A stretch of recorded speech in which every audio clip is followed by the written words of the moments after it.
This is News 10 Mornings. Good morning. It's Thursday. It's February 12th. I'm Dan Elliott. I'm Kiba Arnold here with Melissa Crowley. Good morning to you. Good morning. I'm glad it's Thursday. Yeah, we're almost there. Yeah, getting there. Rob Carlmar, good morning to you. Good morning. You're not glad it's Thursday? No, I'm glad it's Thursday. Okay. I just wish I had weather to talk about. You know, a little fog this morning in the Thomas, I noticed. Little fog. little fog. Right, patchy. You know, actually, I was going back in the books, as I do, and I found out something that's going on in South Lake Tahoe right now that is incredible. Okay. So I'm going to tease you with that. Okay. First of all, I'll give you a hint. A new record yesterday. Wow. It's one of many so far this month, but when you actually look at it, I think you're going to be shocked. So that's coming up in a little bit. But 54 is a new record. The old record is 52. We're not near records in the valley, but it's still warm out there, even with the high clouds. 67 Sacramento, 70 for Modesto. Yes, we know this is in black and white, but it's a beautiful shot. Look at this. You can see clear conditions. 46 degrees in Sacramento, 44 in Stockton. Great conditions so far, although, as Kiba mentioned, a little bit of fog is trying to form north of Sacramento, closer to the airport, and south of Modesto is another area where we're seeing some fog develop. As you can see, a nice big low. This looks like the exact setup that brought us all the rain over the weekend. The problem is that it's shifted over just a little bit out to the west. That means the Pacific Northwest and Canada gets all the rain and snow, and we get skipped. We're just looking at some high clouds in the area today. 46 degrees in Sacramento right now, and we are looking at a high close to 70 degrees. I think we're going to get there for most valley spots tomorrow and through the weekend, and those rain chances that we were talking about the middle of next week are shrinking. I really think it's going to be tough to even get any rain until we get to Thursday, Friday, maybe even Saturday, and even that is iffy at best. We'll talk about those rain chances later on in the show. Melissa? All right, Rob, thanks very much. Let's take a look at conditions in Tracy. Dan, I'm keeping a close eye on Tracy for you. We'll be doing that, as always, in the 4:30 hour and tomorrow. Right now, thumbs up. Visibility holding steady. Fingers crossed it'll be that way for tomorrow's breakfast in my neighborhood. Either way, though, it's going to be a great event. Let's talk about your super commute. In the green, that is good news all the way towards the bay and over the Bay Bridge. Before you get there, Yolo Causeway, Davis-Dixon off to a good start. Reminding everybody again, eastbound 80, the ramp changes in effect this week. Winters exit now closed, Rayleigh as well. This is all part of the 80 Top of Town project. Final completion date, fall 2016. Into Sacramento right now, we're looking good. Speaking of 2016, arena construction continues. Lots of concrete trucks involved between early morning and 11 p.m. at night, so heads up for that in your JNL. Rest of our freeways looking good. 80 in Fairfield included. No problems to report coming out of the Tracy Triangle. Pretty good drive times. We'll update those for you in just a little bit. But as always, check out News Radio KFBK in the car for details. Back to you. All right, developing overnight, a Ukraine ceasefire deal. Russian President Vladimir Putin says both sides in the Ukraine conflict have agreed on a ceasefire. It's set to begin Saturday. This after 15 hours of negotiations in Belarus. Now, while that is encouraging, we should note that in the same time, both rebels and government troops are reporting fighting across a section of eastern Ukraine. Back here closer to home, overnight, Stockton police are investigating a double shooting that ended deadly. Officers were called to the area of Telegraph and North Pershing. This was after 8 last night. They found a man and a woman shot inside a car that crashed into a tree about a half a block away. Both were taken to the hospital. The man died from his wounds. At this point, though, no word yet on a motive or any suspect information. Happening today, a Senate hearing at the Capitol to discuss Governor Brown's proposals for drought and water bond funding will take place later this morning. The Senate committee will look at a state and local government needs in light of California's historic drought. Governor Brown's $7.5 billion water bond this passed last November. It calls for projects ranging from habitat restoration to even water recycling.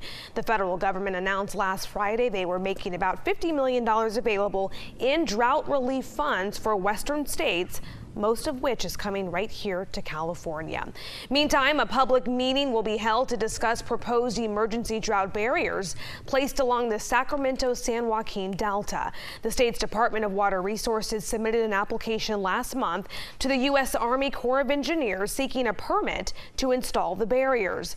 The meeting will be this evening, 6 to 8 p.m. at the Clarksburg Community Church in Clarksburg. DWR will present their proposal and then give people a chance to comment. Also happening today, President Obama will sign a bill aimed at preventing suicide among veterans. This creates a pilot program to help veterans transition out of active duty. It also provides them with information about available mental health services. The bill also requires the VA's suicide prevention programs to be evaluated by a third party every year. And the president is coming to California, a busy day for him. He's making a 2-day trip to the Bay Area. He's expected to arrive in San Francisco about 5:30 tonight. And then tomorrow, the president will be in Palo Alto for a White House summit on cybersecurity and consumer protection.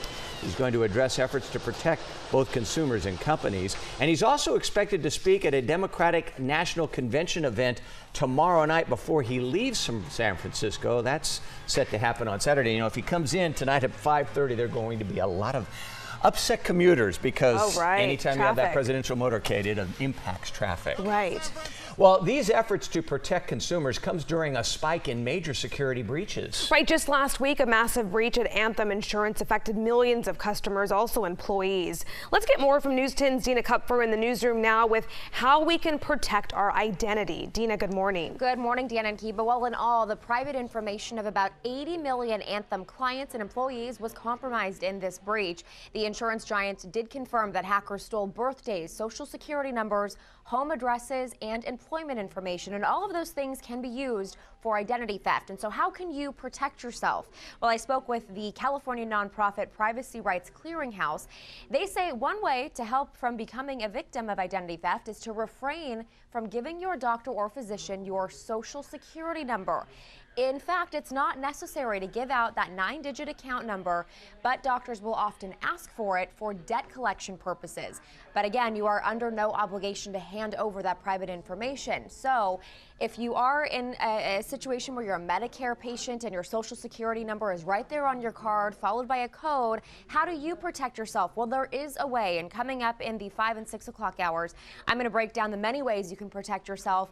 And again, it's not just your social security number here, guys. When anybody who breaches a system gets your email address, those scam emails can come in. If you get your phone number, those fake phone calls can come in. So we're going to break down all the things you can do to protect yourself. Well, and you know, you may not even think about it. When I registered with my doctor, it was so long ago, I probably put down that number. Right. That was long before you even thought about security breaches like this. It's true, and a lot of people have the option now to communicate with their doctors via email, and you think, wow, this is great. I couldn't do this 15 years ago, but those emails are coming in, and they're coming in from scammers trying to get your information. So we'll break down all the things you need to know. All right, thanks, Dina. All right, other top stories we're following for you this morning. If you don't like wearing a helmet while you are out riding your bike, you're going to want to listen to this one. A new bill is in the works that would make wearing helmets mandatory for everyone.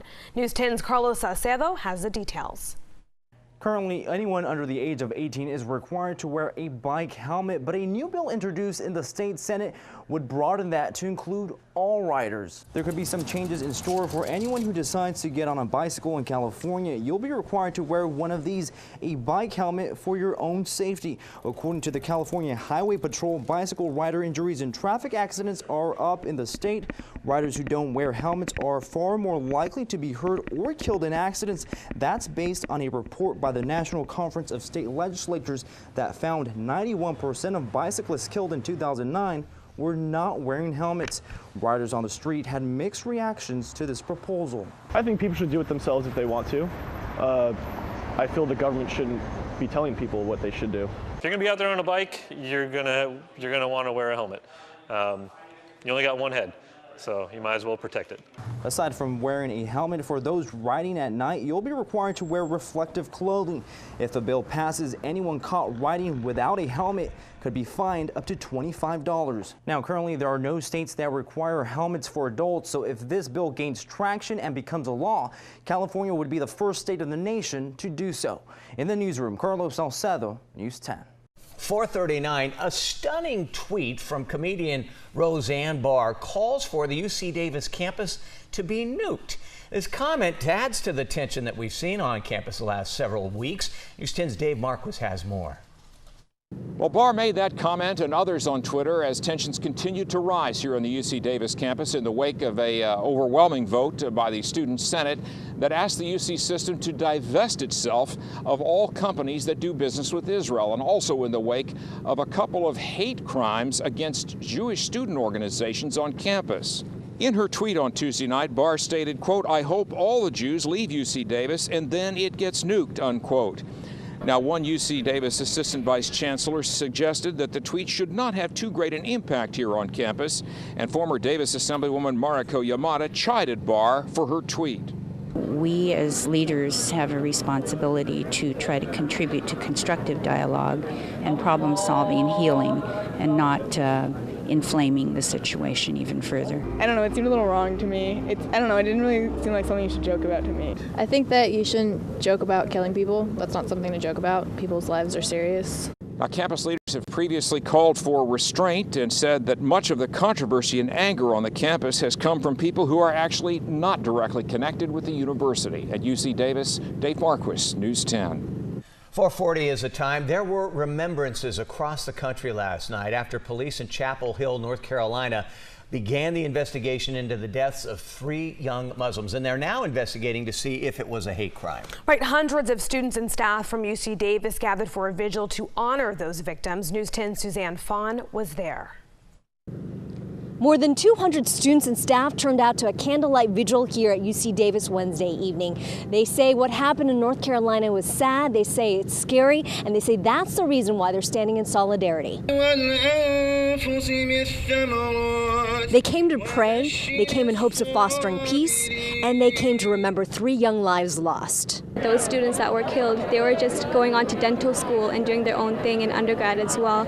And to think that one day they're doing that, studying for an exam, and the other day they're shot in the head in execution style, that's very difficult to hear. I met the young man Dia a few years ago. He's the brother-in-law of one of my best friends. And so this is very tragic. The Muslim Students Association and CARE organized Wednesday's event in just a few hours. It was attended by many students, not just Muslims, but also non-Muslims. And there was a lot of security. The university stresses that they want to make sure that all students feel safe at all times. At UC Davis, Suzanne Fawn, News 10. Other headlines now from around the state. California cities and law enforcement agencies are supporting a new bill that would allow communities more control over pot dispensaries. Sponsored by Ken Cooley of Rancho Cordova, Assembly Bill 266 will allow cities and local law enforcement agencies to set rules for these dispensaries, including how many and where they are located. The marijuana industry favors, though, another bill that would create more centralized control through a new agency in the Department of Alcoholic Beverage Control. A California legislator is trying once again to put warning labels on sugary drinks. Senate Majority Leader William Monning says that the state has a responsibility to warn parents and kids about drinks that have high levels of sugar. Monning says the prevalence of childhood obesity and type 2 diabetes is a public health crisis. He says that sugary drinks are one of the worst contributors.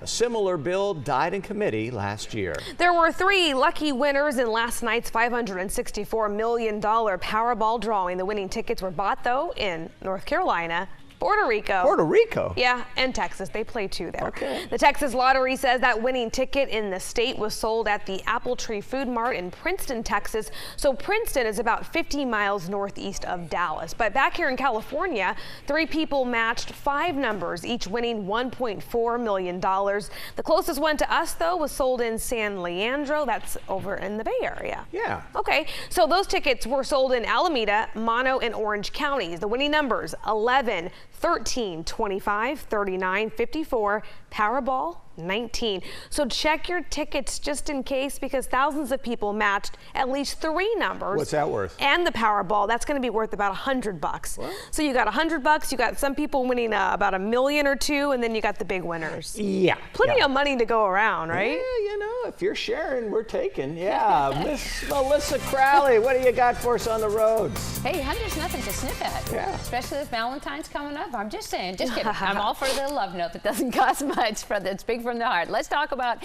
your traffic outlook. It's free, and hopefully it will help you spend less time on the road, maybe get home to your sweetie quicker. This is what it looks like. We want to focus on Interstate 80 from Fairfield all the way through Hercules. Starts to see a little bump in activity, typically Thursdays, right around 6. The heaviest point generally heats up around 7:30. You can see where that color change is, indicating more volume on the roadway there. Hang out until about 9:30. You'll see a little bit of a break. Now, we want to prepare you for coming home. So when is the worst time in terms typically on Thursdays to make that trek back Interstate 80? We generally see the big bump starting right around 3:30. So if you can adjust accordingly, if you can leave a little bit earlier by 3:30, and if you can avoid the 7:30 to 9 hour in the morning, might save yourself some time on the roads from Vallejo, Fairfield, all the way back. Back to you. Don't you want to say Hercules, Hercules, Hercules, Hercules. But thank you. Every time you say it, yeah. It is 4:45. We're coming up on News 10 Mornings at 4:30. Mother Nature's bringing the heat a little earlier than expected when what we really need, of course, is rain. Right, so it's going to be warm across the valley, but nothing compared to the record warm weather hitting in the Sierra just this winter. Just how warm has it been in the high country? Rob's forecast next. Rob, the numbers for us are amazing, but up in the Sierra, it's even more amazing. Yeah, you know, we set another record. We've done it a couple times so far this month. 54 degrees in South Lake Tahoe. The old record yesterday is 52, but here's the deal. The next 4 days, starting with today all the way through the weekend, they could set new daily high temperature records in a row, again, for the next 4 days. So this is going to be not only a dry stretch of weather for us and warm in the valley, but could be record breaking for the next 4 days in South Lake Tahoe. So that's something we're going to be tracking for you. Very, very warm up high. 54 degrees in Placerville right now, 45 Sonora, 28 Truckee. Visibility not that much of an issue so far. It is south of Modesto, and we're seeing a few pockets here and there. Here's the deal. For low-lying areas, that's where you're going to see fog develop, and also anywhere close to the water in the delta, along the river. Those are the usual suspects where we tend to see fog pop up this morning, and that's where we're going to see it through the rest of this morning into the early afternoon. What we're going to see here is a big ridge of high pressure. It's going to hold back that huge low and all the rain chances for us, but it will allow some high clouds to drift over. We call this a dirty high just because even though it's high pressure and it's warm, it doesn't really look like that with all the cloud cover that we're going to see over the next couple of days. Again, just high clouds, the main part of the forecast through the afternoon hours. What we're going to see here is a new pattern emerging. This is not good for us. Not only is it going to be warm, it's going to be really warm with temps close to 70 degrees starting today and lasting all the way through the weekend. We were looking at a few changes midweek, but it doesn't look like that's going to happen at this point. The high pressure is just way too strong all the way through most of next week. But taking a look at Saturday into Sunday, so this is about 10 days out, it looks like we could get clipped with some moisture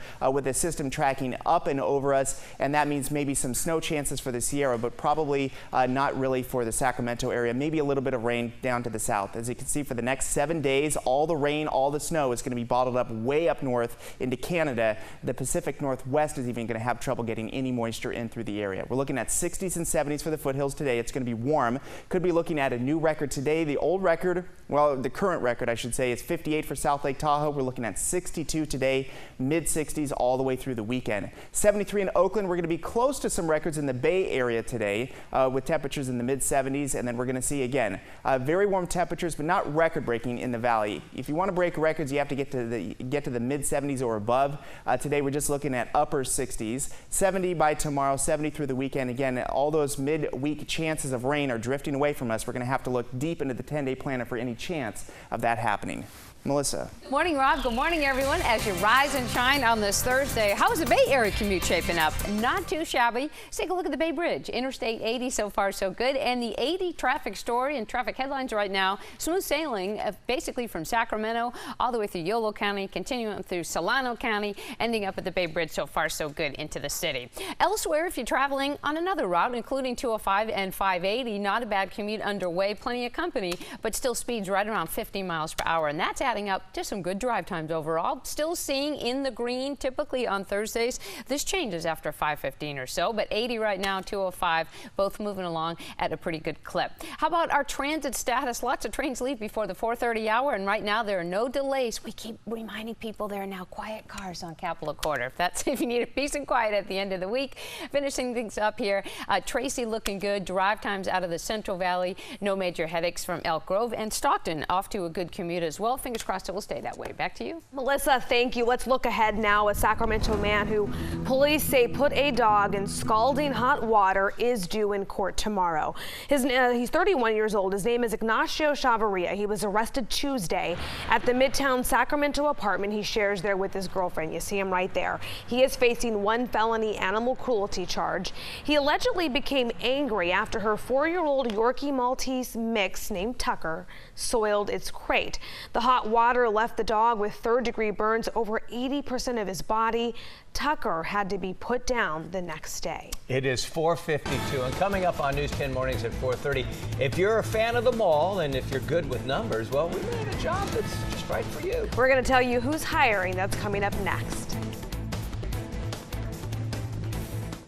Welcome back to News 10 Mornings, and we've got an update now on a developing story out of Stockton where police are investigating a double shooting in which one man was killed last night. Let's get more from News 10's Haley Gunther there on the scene. Still active scene out there, Haley.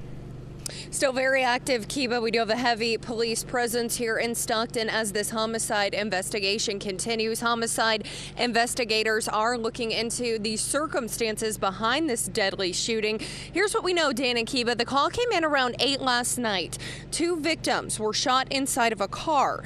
The victims were a male and female. Now, after that shooting, their car crashed into a tree. You can see that just down the way there as evidence technicians kind of comb through that scene. Both were transported to an area hospital, and we are told by officials that the male died from his wounds. We are still looking for a motive on this shooting, and no confirmation yet if this had any gang ties. We will continue to be here all morning long tracking the latest details. Dan, Kiba. All right, Haley, we'll check back with you in the 5 o'clock hour. Thanks. Okay, let's talk jobs now. In today's Who's Hiring, Macy's. They are looking to hire a loss prevention manager. This would be at the store at the Sunrise Mall. That's in Citrus Heights. 3 to 5 years experience is required. To apply, visit macysjobs.com. I think Rob's and my wives are loss prevention managers because they tell us how much they saved buying on sale those many items they purchased. There you go. Still spend a lot of money, but they save money too. Hey, tomorrow we're going to breakfast in Tracy for Breakfast in My Neighborhood. Ooh. We want to invite you to come on out and join us. We're going to be at Da Vinci's Town and Country Cafe. The address is 27 West 10th Street. They knocked off Banta Inn in the voting. So we're going to Town and Country Cafe, and they already sent up yesterday. We went down and did what we call a site survey to make sure we can get the signal out of there. And they sent back a menu and a cinnamon roll. Oh, wow. And you notice I have the cinnamon roll on your side of the table, Rob. Pass it on down there, buddy. It's not going to make it to the morning. And I've seen Crowley's fingers just do a damage on frosting, so I'm keeping this cinnamon. That frosting is just delicious. So I should really make sure that it's as good as it looks because Rob will already ready. And plus, you got to give us a quick traffic report now too, so you can't do that. You got to work. I'm told without frosting I can't work. Yeah. Okay, let's take a look. Watch for the lunch. Check outside. You need frosting to work. Right, that's true. It never hurts if you're coming in from the Sacramento region, traveling towards the Bay. Look at this. We're in the green all the way through Fairfield, continuing over the Bay Bridge. All our cameras looking good, and Dan is doing snips. It smells so good. Wow, Smell it. Do you see how I'm still keeping it way over here? Come on, take the shot. Take the shot. She's got long arms for a little person. She can reach. Oh boy, we're out of time. There's time. Much more ahead. We'll be right back with News 10 at 5. It's killing me. The morning.